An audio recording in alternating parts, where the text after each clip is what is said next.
Welcome to another episode of the Back to School Shootings podcast. My name is David Reedman. I'm the creator of the K through 12 school shooting database, and I write the weekly school shooting data analysis and reports Substack articles.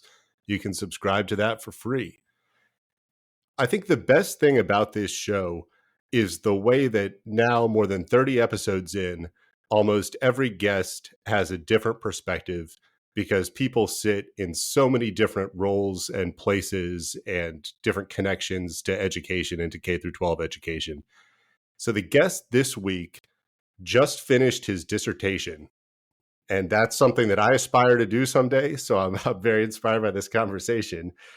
So, Dr. Albert Spiegel is the assistant principal of a regional Catholic high school. And what caught my attention is his dissertation is a qualitative study to determine teacher self efficacy in active shooter incidents in one Catholic secondary school. And I'm going to read that one more time because it's kind of a dense title, but there is a lot in there. So, it's a qualitative study to determine teacher self efficacy in active shooter incidents in one Catholic secondary high school.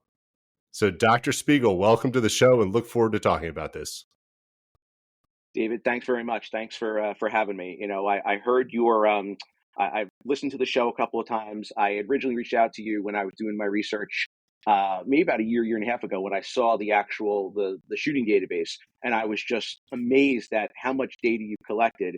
And I was like, this is definitely something I could really sink my teeth into, and that kind of helped me kind of look at shootings as a whole, and also kind of looking at the specifically the Catholic school element of that, where it's really very little, as opposed to public schools. And I started to kind of use that as a springboard to as I started to figure out what I wanted to study in depth. So And that's perfect because, like so many things in school security and school safety, is there has not been rigorous evidence based studies.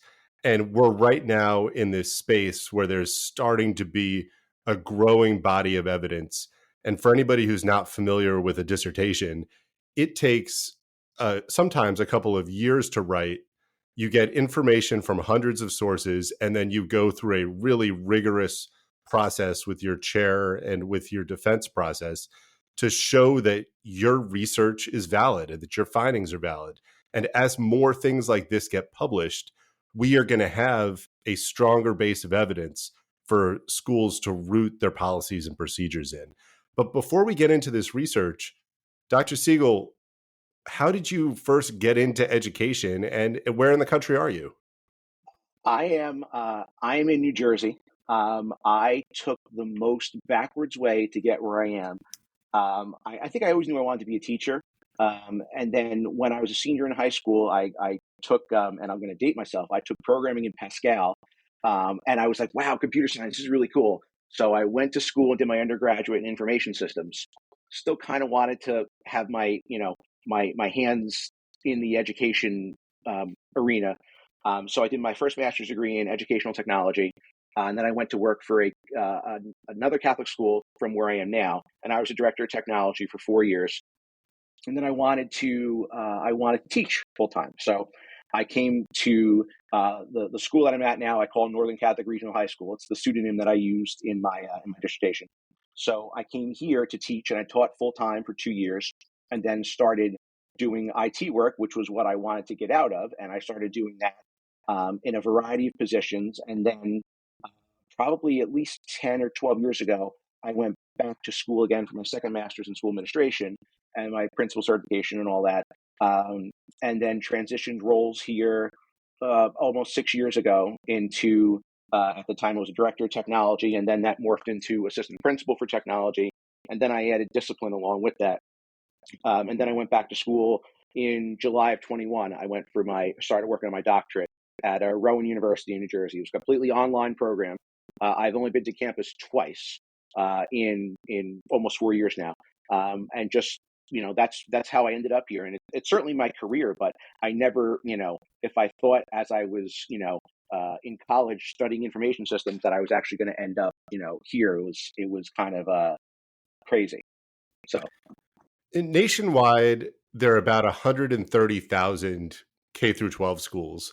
in various organizations. They're elementary, middle, high school. Some are K through 12, some are K through 6, some are 6 to 8. Uh, but a small portion of that 130,000, about 30,000 are private. Only some of those are then Catholic schools. What is really different about a Catholic school versus the regular neighborhood elementary school, middle school, high school that somebody goes to as a public school? I think it's certainly in every Catholic school in the United States, we teach theology, and students, as part of their curriculum every year, they're taking some form of theology, and combined with that, so there's a real, in my perspective, gospel values, Catholic dogma, but also really teaching kids how to be the best version of themselves. We say that a lot, but from a how do I treat my neighbors, how do I treat others, how do I treat myself, respect I have for other people, all that stuff becomes not just something that we teach in the classroom, but it's part of what we do every day. And teaching our kids to go out into the greater community, and that there's a world beyond the walls of the school, and what can we use the gifts and talents that we have to help others. And I think that's really what makes it special in that regard, that we're able to do things like, we can pray whenever we want. There's a chapel in the building, and in most Catholic schools that's a thing. We have that ability to really, not only just teach character and values, but do that in a faith-based way, which I think is really special. Yeah, I ask that because, well, I'm not a Catholic. I went to Georgetown University, which is a Catholic university. And one of the values that the institution instills in everyone is that Georgetown is men and women for others. And that others is a core point Yeah. in all of the education, as well as really interesting theology can be taught in non-secular ways, in really the theory of being and the theory of ethics. How do you think that orientation towards the students and towards kind of your shared belief system creates a safer or a different campus compared to your regular public school campus? I think there's this kind of myth, and I mean, the data suggests that not as many of these types of incidents of active violence happen in Catholic schools. But no one could really say why that is. People say, well, they're safer, or because parents are paying more money, that there's a different, the demographics are different. I think it's just it's not a matter of a if, it's a when. I used a quote in my dissertation from it was a Catholic school principal in Arkansas, and he said, violence does not discriminate, and it would be unwise for private or parochial administrators to assume that we're somehow immune from such threats. Meaning, you know, we're still a school, and we still have, teenagers in our building, and, for us to think that, oh, we're fine just because we're a Catholic school, we won't have any type of these issues. That's naive to think that. While, like, statistically they happen less at a Catholic school, that doesn't necessarily mean they won't. And I think certainly, the Covenant School was probably one that really made everybody kind of open their eyes and go, wow, this can really happen. And at a private, a Christian school. So that really, and I refer to that a couple of times in my research, that, it's not that really opened a lot of eyes, that, oh, this is not just a public school thing. This can happen in other places too.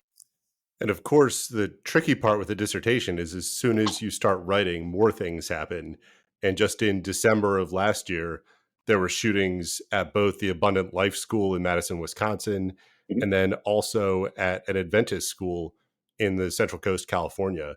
And both of those, are religious schools. The one at the Seventh Day Adventist school was something that was uh, directly connected to religious identity, and picking that school and campus because of what it represented. I think a point to kind of explore is, your dissertation is around teachers' perceptions of safety and teachers' perceptions of their self-efficacy in the lockdown. Do you think that having the shared belief, the shared values Canvas was something that helps you kind of build the common understanding and criteria around what are the expectations of teachers and what's the expectations of the community. I think that the teachers, in some sense, kind of share that same belief that, we're fine. We're a Catholic school. Nothing's going to happen here.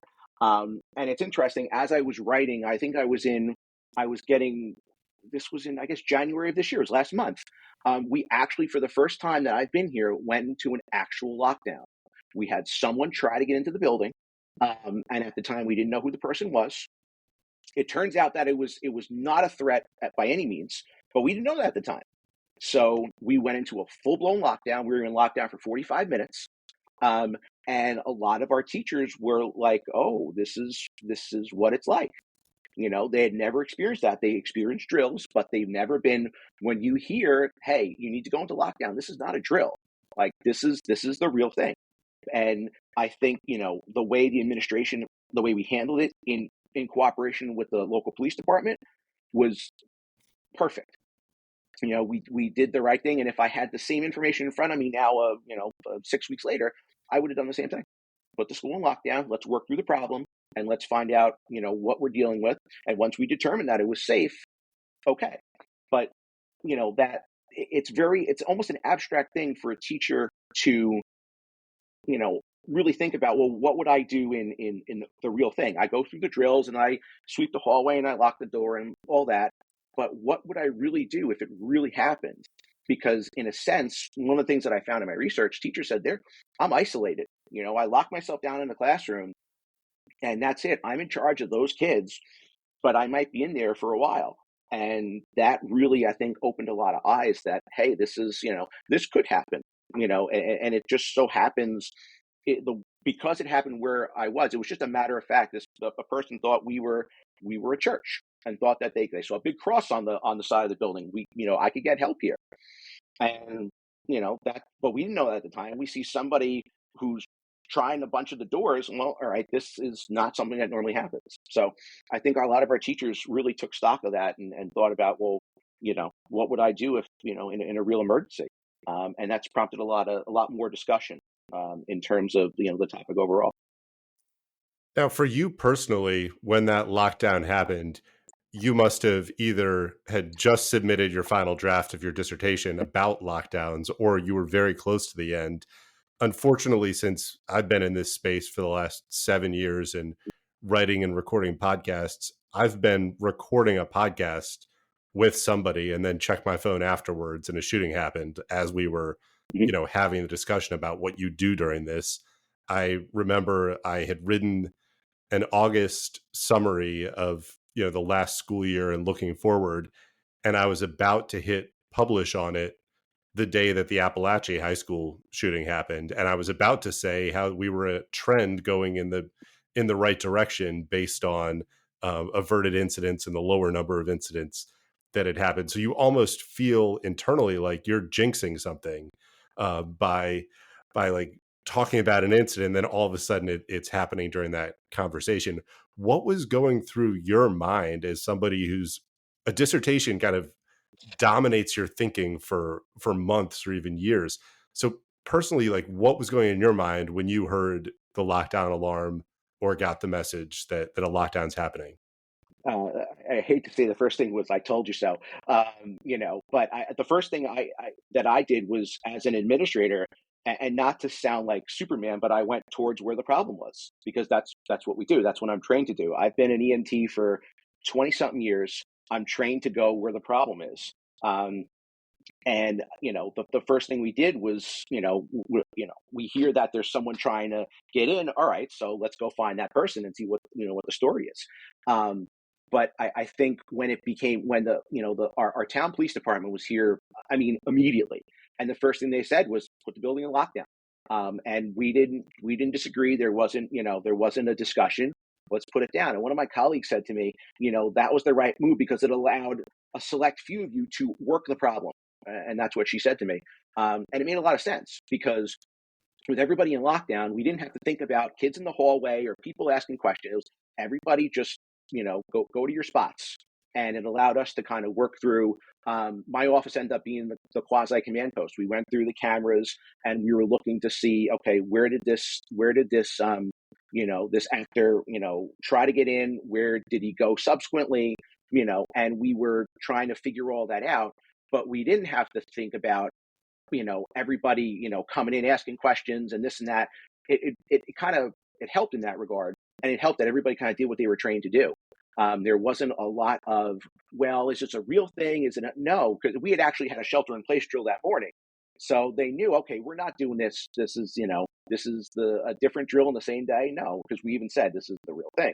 Um, so it really allowed for us to kind of get to an answer quicker, that we could determine, yes, the building is safe, because we didn't have to worry about anything else going on. And then we were able to get a quick response or a quick narrative out to the community that says, okay, here's what happened. We're being transparent. Here's what happened, and here's where we are. Because obviously, kids have their cell phones, and then everyone's, they're texting their parents, and then the police are telling us, hey, are pretty much our phones are blowing up. Which is interesting, because when we did an after action with the police, one of the things that they came up with was, wow, we need someone to answer the phone. In addition to having a dispatcher, we need somebody else, and they rework some of their procedure to make sure that if that's the case, they need someone to be able to say, here's what the story is, so that whoever's dispatching the appropriate resource can continue to do that without having to keep answering the phone. So it was really interesting in that regard that we use this as a learning opportunity. And I think that's, for anything, anytime something like this happens, there's really that opportunity to just go through it step by step by step. What did we do right? What did we do wrong? And not so much to chastise, but how can we improve on the things that we didn't like? And I think this opportunity, this gave us an opportunity to do that. And we've also planned some more things in the future for the rest of the school year, in terms of planning and conversations with local law enforcement, with our regional law enforcement partners, to talk about, if it happens again, how do we react to that, and what can we do better? There's been a lot of debate nationwide about cell phones in the classroom, cell phones at school, whether kids should be allowed to have them. There's some school districts that have banned them completely, some that have little bags that students put them in. Some cases they need to be turned off. When you were in the unannounced lockdown, and obviously, word travels fast everywhere, so parents are going to be, finding out about this stuff regardless, because it comes out on neighborhood forums, it comes out from, even if the kids don't have phones, there's a parent volunteer who's at the school, and immediately they're going to be into a group chat. And I mean, this messaging travels so quickly. Did you think that it was a help or a hindrance for the students in the school to be able to communicate directly with their parents once that lockdown started? I've got 3 kids of my own, so I would want I would want to be able to at least reach out to my kids and find out if they're okay, and at the same time tell them, based on my own experience, listen to what your teacher says. I'm not coaching from the sideline here. You got to follow this, but I want to make sure you're safe. You know, um, so as much as I deal with cell phone issues on a daily basis. However, I think as a parent, I would really want to be able to have some kind of communication with my own child or my own children to know what's going on. Um, I think it helped in terms of, which I guess in kind of a weird way, it actually forced us to make sure that we were on our game, but also were able to get out a good message, not a rushed message, but something quickly to say, here's what's going on. This is what we know.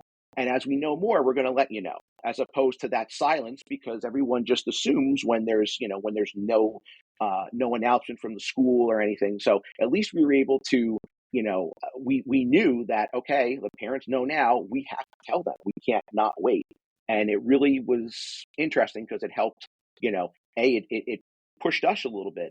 At the same time, if we were in a spot where we needed to get intelligence from, if there's somebody in the building and where is this person now and what's going on, that gives us an opportunity to gather that intelligence potentially in real time.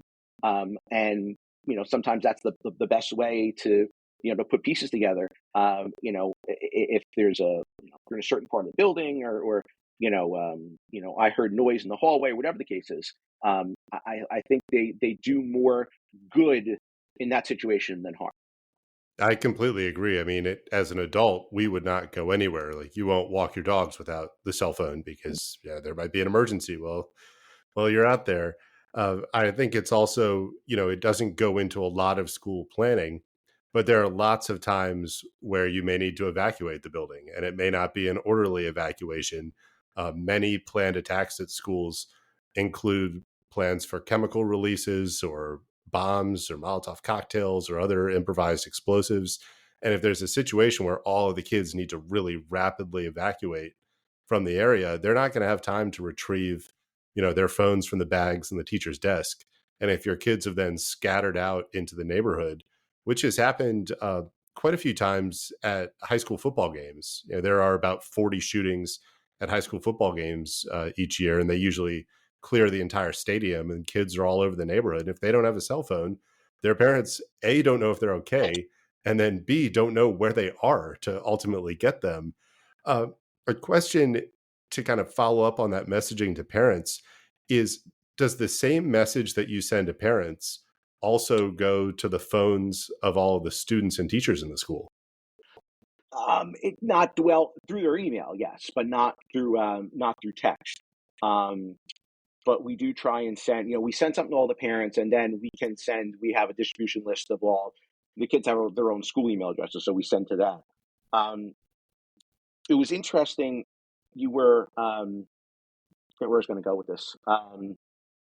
The shootings at high school football? Yeah. Oh, yes. Thank you. The football.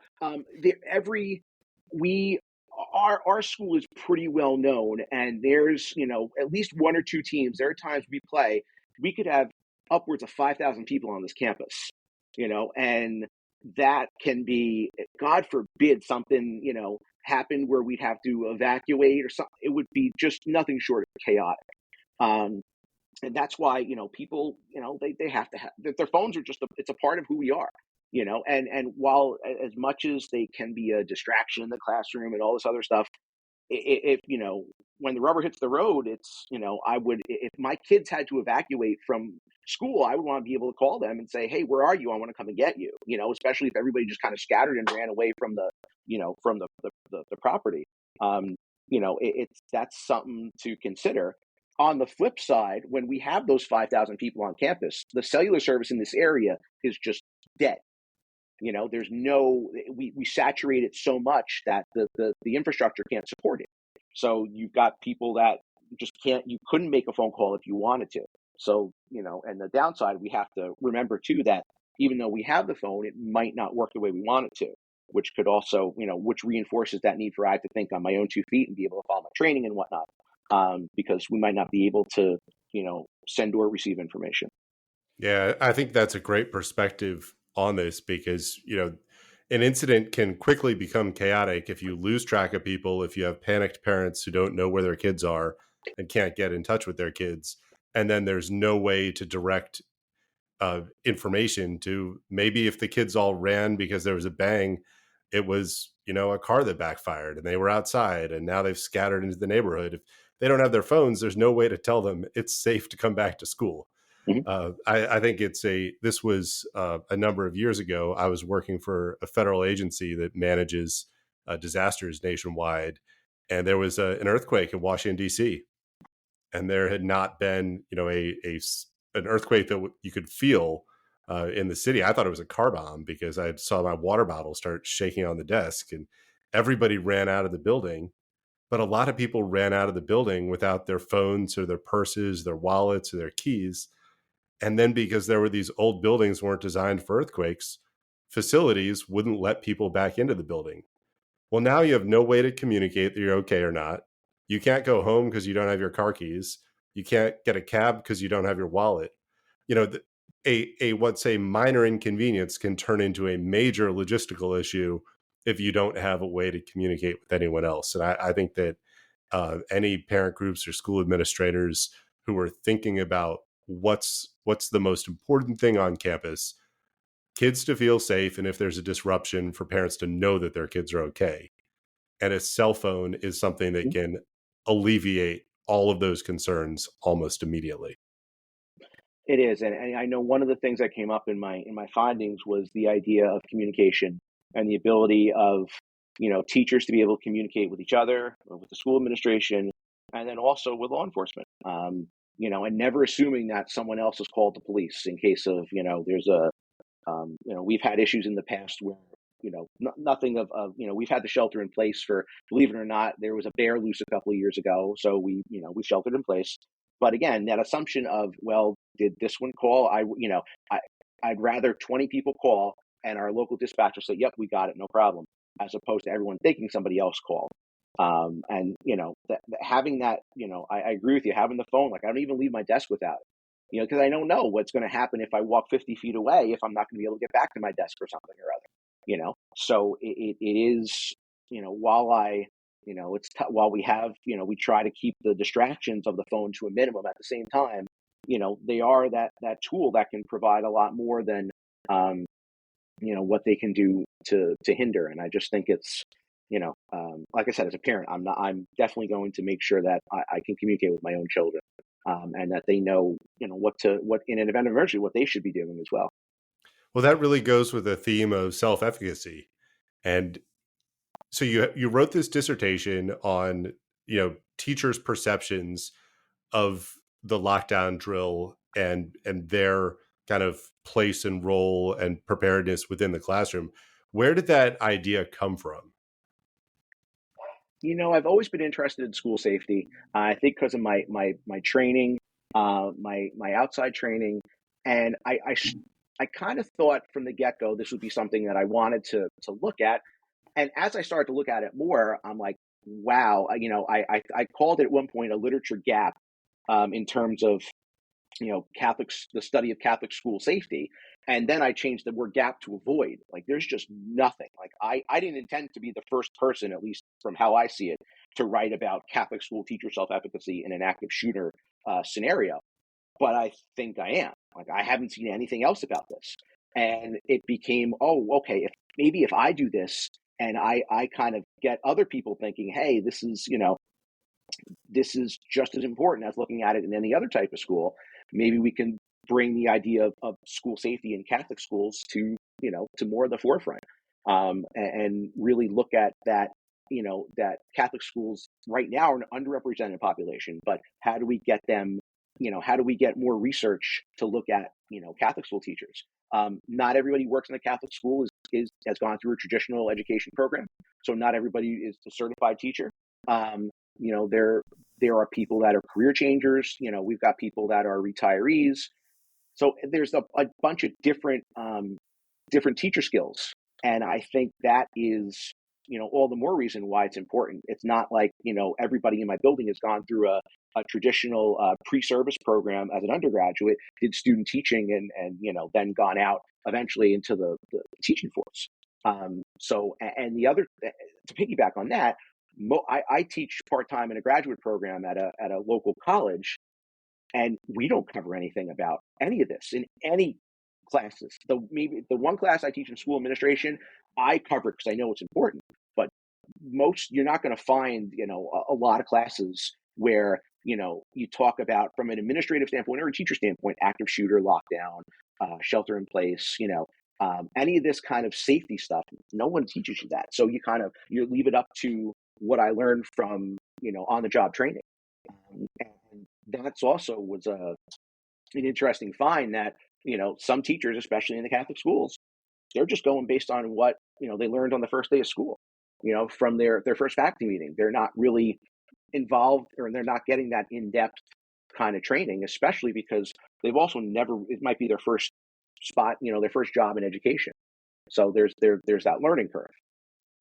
It's interesting that you point out, teaching in a graduate environment also, because your dissertation, was online.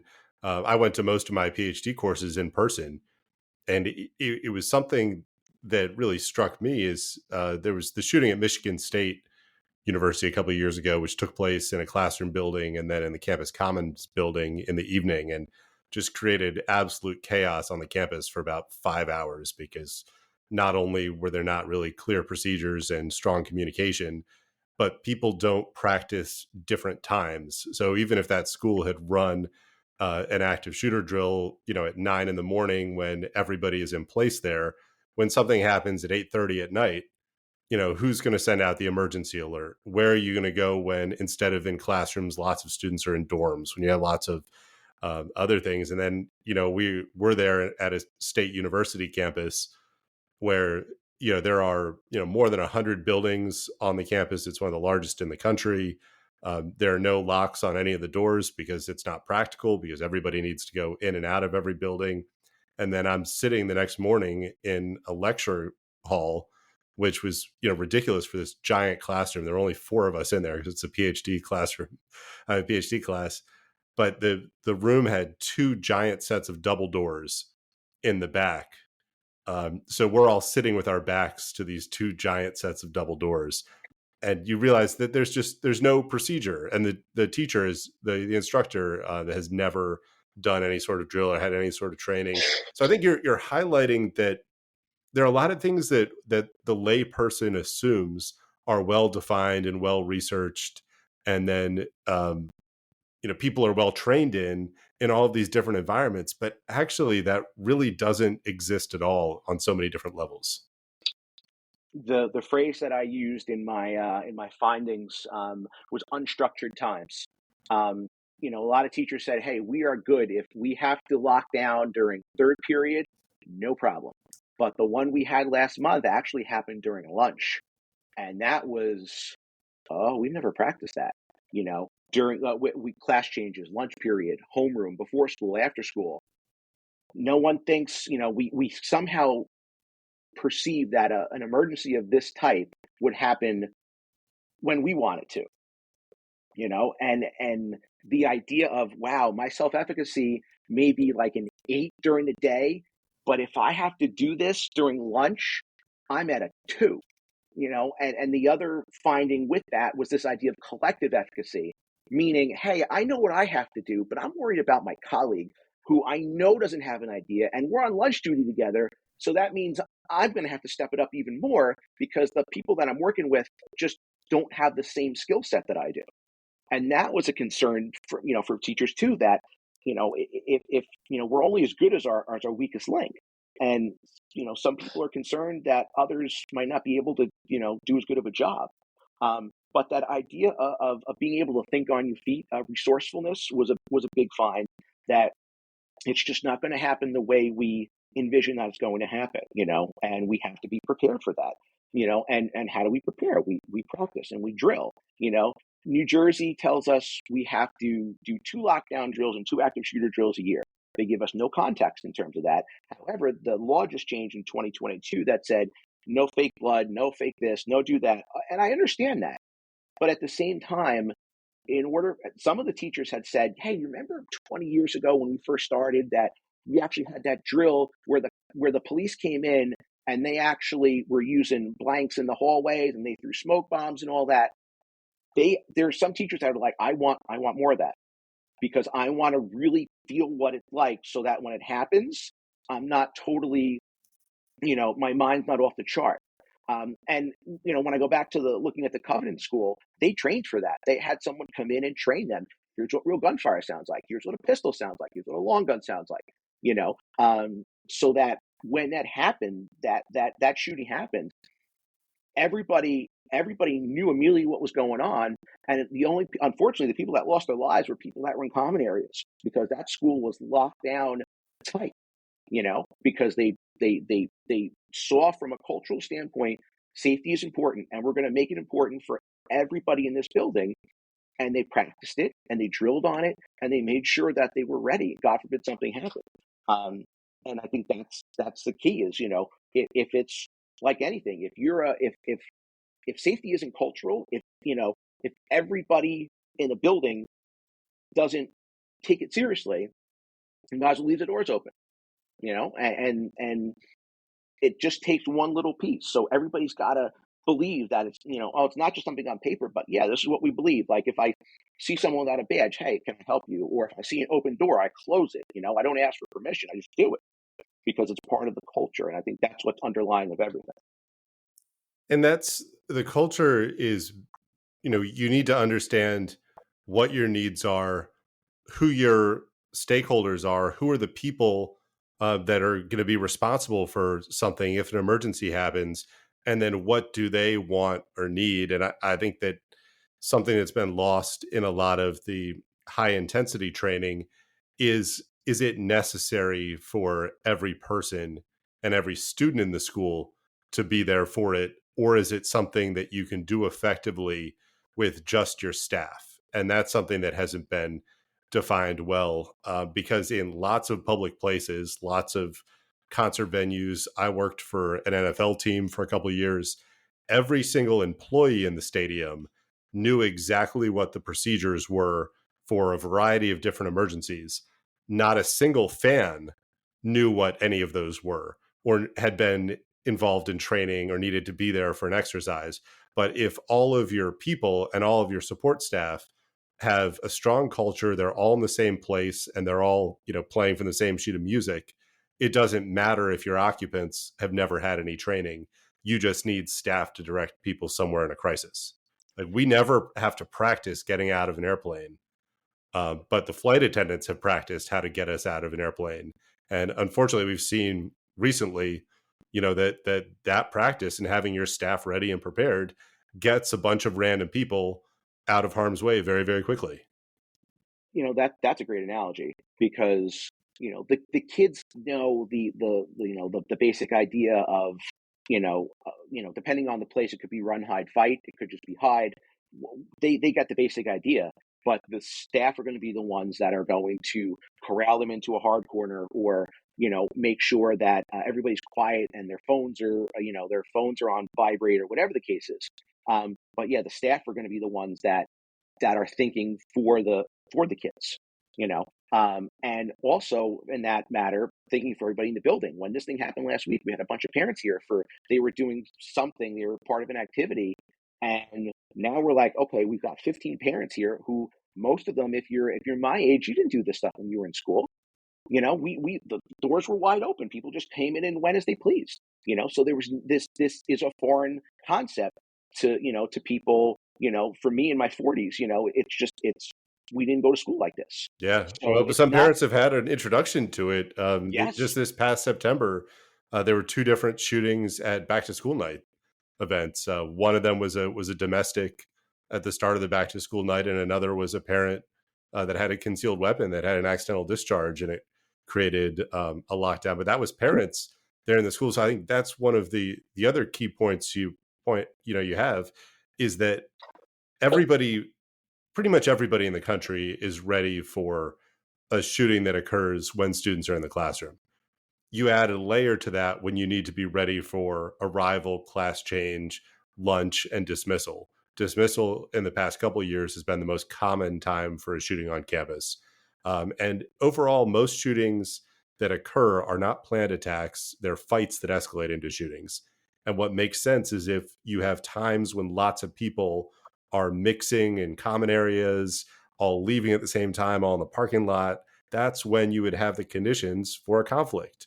And then if somebody's armed, that turns into a shooting.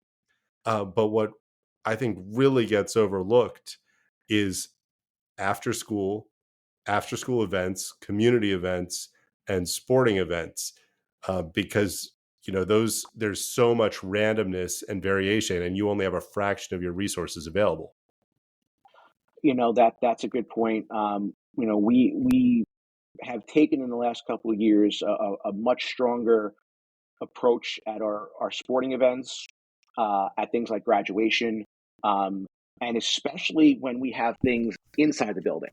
Like football is you can kind of go out, but if you've got 900 people in your gym for a basketball game, there's maybe three exits, and you can't egress in the same way you could at a football game. And it just that those kind of events not worry me, but I'm always I think hyper vigilant because you've got a lot of people packed into a small area, and even a basketball game that is all of a sudden you get a couple of bad calls, or there's some jeering back and forth, and then it just becomes more volatile. And now something happens, and you've got all these people, and how many of them are really thinking about how well that side of the bleachers is going to go that way, and that's going to go this way. And but the people that are the staff that are working the school every day, they're the ones that are going to help. God forbid if there was a any type of something where we had to evacuate, they're the ones that are going to not think and just do. And that's, an area that needs, even though it gets the least attention, it needs even more coordination because it becomes very apparent when somebody doesn't have a plan and procedure. There was an incident last football season at a Midwest high school where there was a fight in the bleachers. It's unclear if a shot was fired during that fight, but an off-duty police officer got involved. He ended up shooting a bystander in the stands. And then that became an active shooter response. Everybody started jumping out of the stands. So people were injured from jumping from the top of the bleachers. So now you've got traumatic injuries unrelated to the gunshots, but nobody knows the difference. And then the police chief from that jurisdiction, happened to be there. So was there doing a press conference, within like an hour of this incident. And the police chief didn't know which officers or who was even at the stadium or involved in that. And what it showed is that a situation that could have been, significantly less negative impact on that whole community probably wouldn't have happened if there had been a little bit of upfront coordination, planning, making sure that all the officers who are there sign in somewhere to security desks. Who's there. They all have a quick briefing with procedures, and you've got a clear plan of who's going to go where if any sort of incident occurs on campus. But if you don't have that, it turns into absolute chaos. Are there any tips that you've had, because you've thought obviously quite a bit about shootings outside of the regular school day, that you would offer to another school administrator? I think one of the first things I would suggest is, if you haven't called your local police chief, do that. In the last probably 6 years, without the whole backstory, we really solidified our relationship with our town's police department. The school I'm at is in a town with a dedicated police department, and we have a very good relationship with them. So I'll use football as an example. We generally have anywhere from 8 to 10 officers at a football game, and in I don't want to say it's a perfect world, but we kind of use an incident command approach. That the generally there's an officer who's in charge of the schools, and generally he and I, or me and another one of the school administrators, we're kind of in hip lock. And hey, what do you need us to do? The police will say to me, what do you need us for? We're here for you. We're not here to do what we want. We'll work on this together. And we'll identify, all right, hey, I need a spot here. There's been times where if the game's been contentious, we both kind of come to the realization with about 10 minutes left, hey, the end of this game might be a little crazy. And so they've called in some mutual aid towns just to make sure that there's more boots on the ground, God forbid, and everything generally ends fine. But that that we're thinking together, we're working through these things together. And I think that's really important, is to have that relationship with your local police department, but then also make sure that it's just so easy for me with my town, because it's just, hey, what do you need? Can we put somebody here at this gate and somebody over there? But we didn't need someone at the last game over there, but you know what, that was a spot where we could have used somebody. And we just kind of go through this stuff.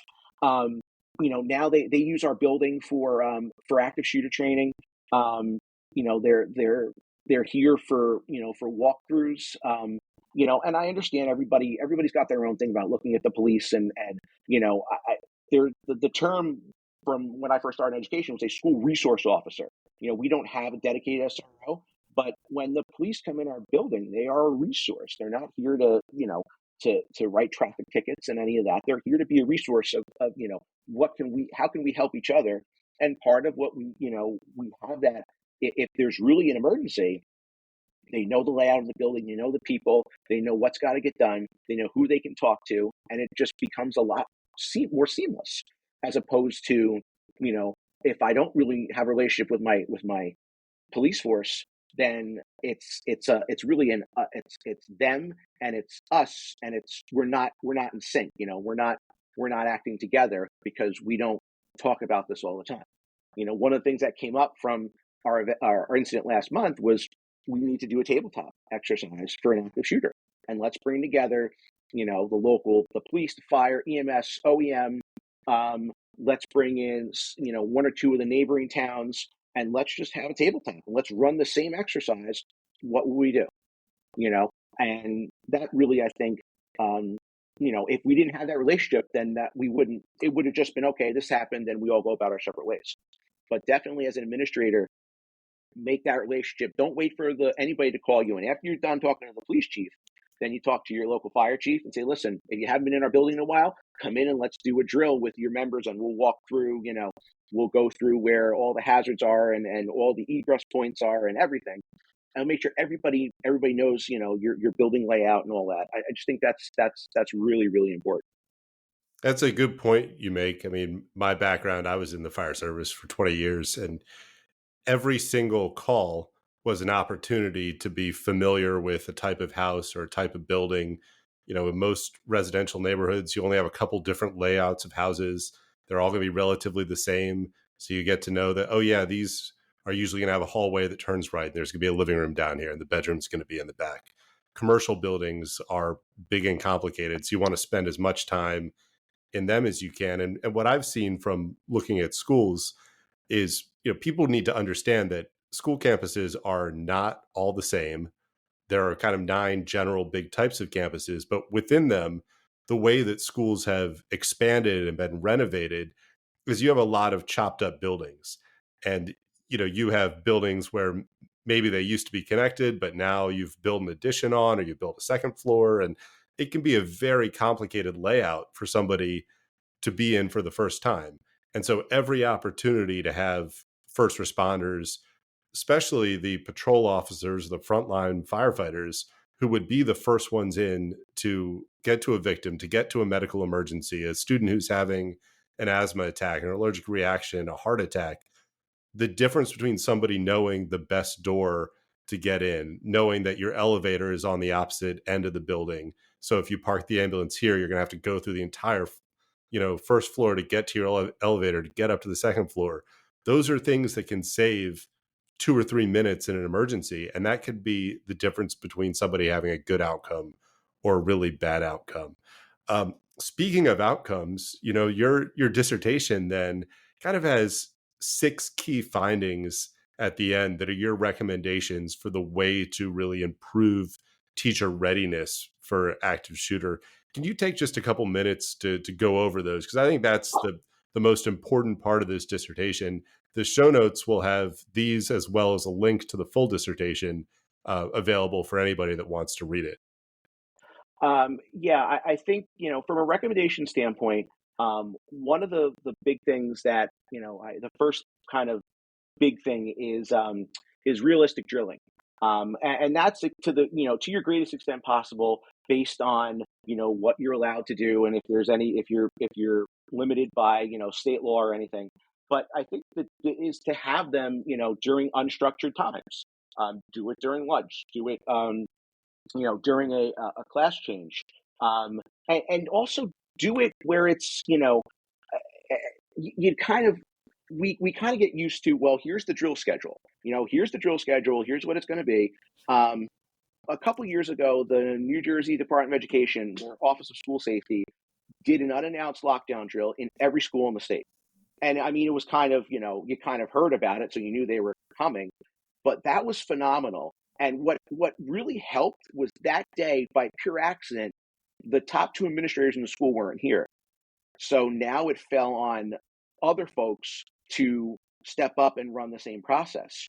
And that drill was interesting because it was, we did the same thing, but then one of our assistant principals got on the loudspeaker and said, all right, the drill's over. Everybody did great. I need someone from each classroom to bring down a count to the main office of people in the classroom. And then we subsequently said, okay, now 30 people are now dead because you are trained to do something. And just because you had this, oh, the state's coming today, let's do something different. And no one thought that this was part of the drill, So you need to be realistic when you drill and really think about all the different things that could happen and try to incorporate them. Not that it's just, oh, we do the same thing at the same time, And the other thing that came up too was environment familiarity, meaning not every teacher at my school has their own classroom. So some people are going to 2 or 3 different rooms to teach in. Now, in some cases, the rooms are longer than they are wider, and some they're wider than they are longer. So in a wide room, your hard corner, which that spot that you can't see from the hallway, is smaller.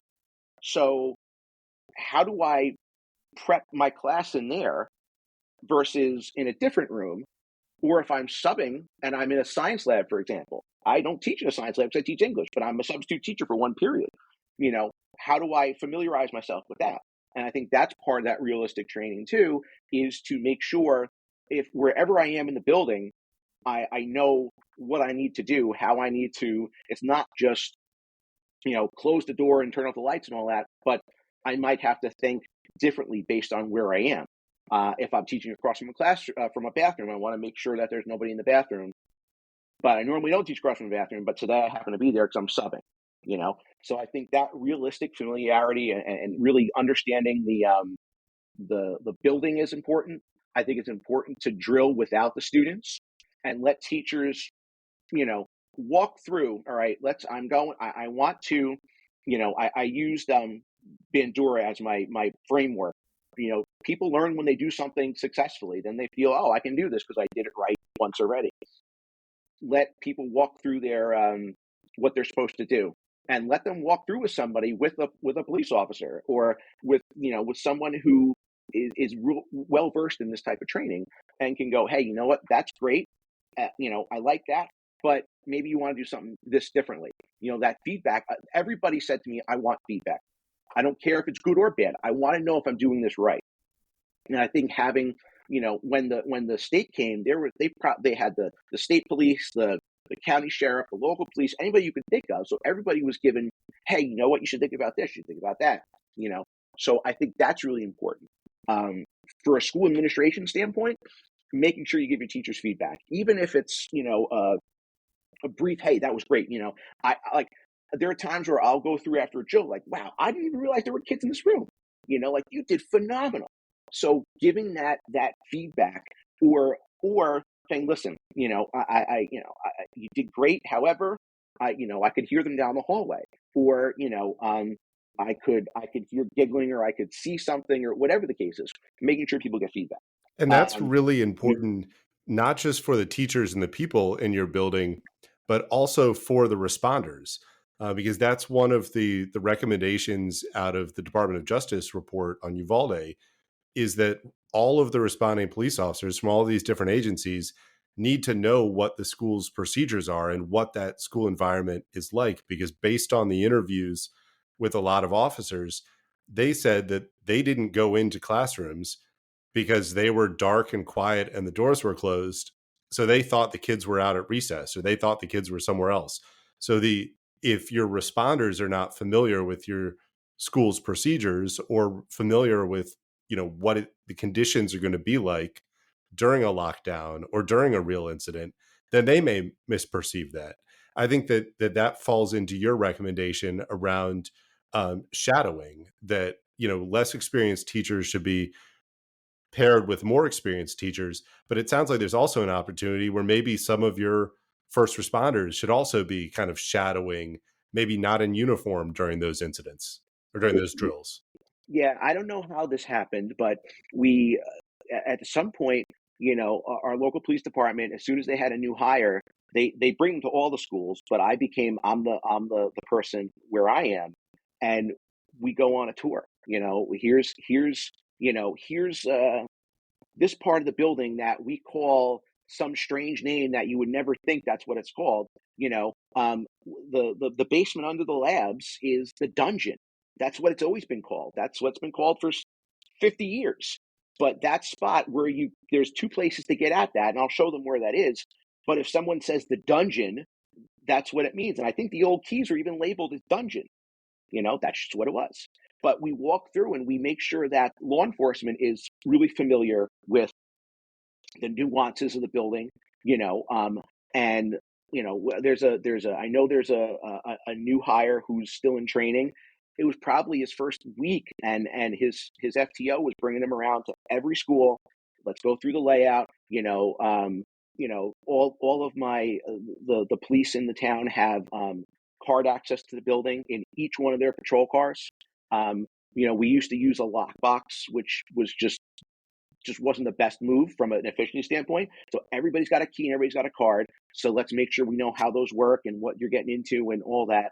So that I found was really important, so that everybody knows it. Now, the deputy fire chief in the town graduated from Northern Catholic Regional. So he and I have had discussions. Hey, next time you want to have a drill and want to do layout, let's spend an hour and let's go through the building, because you've got hazardous materials in the chemistry lab, you've got hazardous materials in the boiler room.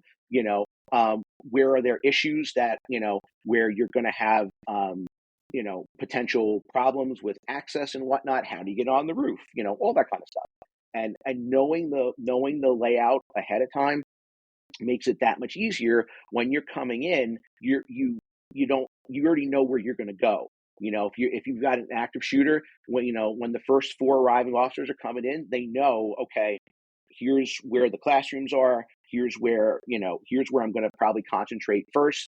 We originally, probably 3 or 4 years ago, we numbered all the doors, and we followed the National Fire standards of, when you come in the front door, that's the alpha side of the building, and we go clockwise around. So all the doors. So if I assume that if you come in from the front door, that's the alpha side of the building. So if I say, where door number whatever is, okay, start, even if you don't have a map in front of you, start at alpha, and go around this way.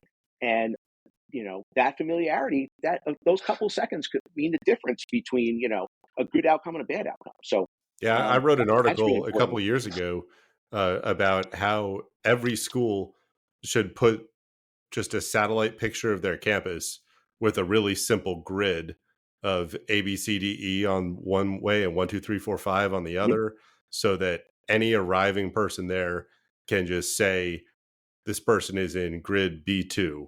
And you can do that in PowerPoint for absolutely $0. One other point you made that I just want to reiterate for school officials, because they assume that everything is fine with this, is just because you have a Knox box, which is that metal lockbox by the front door that has the keys in it, doesn't mean that people are going to be able to get anywhere, because that Knox box is dependent on, first, were all the keys put into it, were all the keys properly labeled, can somebody understand the labels, were they written in an ink that didn't fade over the last 5 years that they're in there, and then how many people have accessed it since then? Because if you're a school that has an automatic fire alarm, that goes off a couple times a year after hours, the fire department comes, it's different departments, and you need to search different parts of the building, you're splitting the keys up, you might be handing these keys to one crew, all of a sudden one key gets left in the fire control room. Knoxbox keys are almost always an absolute nightmare, and they are not something that's quick, and they're not something that is going to easily get you into everywhere you need to go. So do not count on that being something that you put into the lockbox once and you never touch again. Because if you do that, you are never going to have the right keys in the right place when you need them. If most active shooter events are under 5 minutes, and the time it would take for the first responding officer, if where the Knox box is, and those were they had keys in some of the patrol cars to get to the box, to get the school key. it was just, this is just terrible. So we said, let's give every patrol car, every vehicle that you have in your fleet is getting a master key and is getting a key card that can access anything. So this way, 99.9% of any time you call 911 from this building, you have a police response first, right? And they're coming there with the keys. So I don't have to really wait for the fire chief to come and have the Knox box released in their truck to then open the cops are already there. And why would we not trust the police with keys to the building? You know, that's their job. So they this way, if they need to get in, they pull up, they grab the set of keys for my building, take it out of their patrol car, they swipe their card or they use the key, and they're in. And that cuts down tremendously on well, I got to wait for somebody with the key. I've got to, I can't get at the Knox box. I can't, no, it's just, what's the question was, how do we make this the most efficient, and how do we get the police in the building as quickly as possible to address whatever threat is present? And that's what it was. That's how we outfit them. And we just went through that. Actually, I think it was before we had that lockdown. We went through, let's go through, it's about that time again. Let's make sure everybody's got a card key, everything's working, and you do that every so often, even if it's once a year, but at least, oh, hey, we got a new patrol car. We forgot this one needs a card. Or, what, can in addition to all the cars, can the tour commander have their own key? Sure. No problem. Because again, I'm not thinking about, well, what if they come in and use the gym? No, it's if there's an emergency, we want to get them in as quickly as possible. Your last two recommendations are both really centered on communication. One is communication during the incident, that teachers need to know what's going on, that teachers need information. That's something that was really highlighted in the Department of Justice report on Uvalde, that either teachers didn't know, they weren't on the list, or the alerts went out to an app that they had to log into. So you couldn't get timely information, and that just created more confusion, more chaos. But I think what's a second equally important point is communication after the fact. That your recommendation is that after every single time you have a drill, you need to be giving feedback to all of your staff about the drill. Since we've run a bit long on time here, I want to get you out of here on one more question, because somebody might see the title of this dissertation and think, oh, Catholic school teachers, what does this have to do with me? How do you see your findings as being something that's applicable to any school, K through 12, public, private, even I think we talked about higher ed in a couple examples here. What would you want kind of any school administrator or teacher to take away from your research? The recommendations, the findings that I have, you're going to execute a lockdown regardless of the type of school. Every school has unstructured time. Every school has lunch. Every school has recess. Every school has substitute teachers. Every teacher wants to have feedback on what they do right and what they do wrong. It doesn't matter what if it's school's faith-based, if it's private, if it's public, teachers are still teachers. Like I said, I didn't do this with the idea of, oh, I'm going to be the groundbreaker in the study of Catholic schools. It just kind of happened that way. But if I'm teaching in a Catholic school for 5 years, and let's say then I transition to a public school, I'm still that skill set is the same. Maybe their approach is different, but I'm still going to have those same potential challenges of a hard corner and turn the lights off and layout of the building and all that stuff. It's just I just happen to choose because I'm a career Catholic educator, but it doesn't in my eyes it doesn't matter if you're in a public school or wherever you are. You're going to have those same kind of challenges. So if I went through my dissertation and took out the word Catholic in front of the word school and just left it school, you'd probably end up with a lot of the same findings. Yeah, I completely agree. And I hope that everybody who's listening today will take a look through this dissertation. Very long document as they tend to be. Nobody writing these wants to write as much as we do, but there's a lot of reasons in the academic structure that you have to write so much, but you can go directly to page 200 or 103 and look at the 6 recommendations. So I will have a link to the dissertation in the show notes, as well as a little note in there that if you don't want to read it all, at least read the important parts. And that's a tip for all the academics out there. Read the abstract and read the conclusion, and you can get 99% of what you need out of most academic articles. So Dr. Albert Spiegel is an assistant principal at a regional Catholic high school, and he has studied teacher efficacy in lockdowns. His info and LinkedIn is in the show notes if you want to follow up and have any questions for him. And just thank you so much for being so open. And I think that this is information that really does apply to every school in the country. Yeah, David, thank you. It's it's nice to be able to talk about this, and I think part of what we have to talk about it because, like I said, it would be naive to think that we're not going to be my school won't be affected, and I think having the more knowledge you have ahead of time, it just makes you it gives you that efficacy that when the time comes, you're going to be able to do what you have to do. Yeah, this is a field that's really been devoid of research for the last 25 years or so, but the tide is turning. And this is the research and this is the empirical evidence that people can base their policies and procedures and trainings and staff requirements around. Well, Albert, thank you so much. Have a great day. You too, David. Thanks very much for having me.